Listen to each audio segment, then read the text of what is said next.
Haryanvi dancer Sapna Chaudhary के चाहने वाले कई हैं। उनके डांस स्टाइल को देखने के लिए लाखों की भीड़ उमड़ पड़ती है।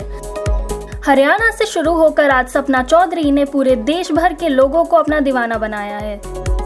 सपना चौधरी कई फिल्मों का हिस्सा भी रही हैं, लेकिन इन सब के बीच आपको बताते हैं कि सपना चौधरी ने एक भोजपुरी फिल्म भी की है।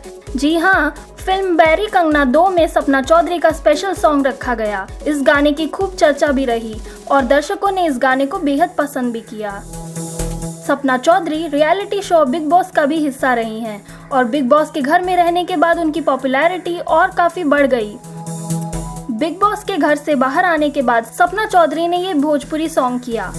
आपको बता दें कि इस फिल्म में रवि किशन, शुभी शर्मा और काजल राघवानी मुख्य भूमिका में रहे और फिल्म में स्पेशल सॉन्ग के जरिए सपना चौधरी ने अपने डांस का जलवा दिखाया।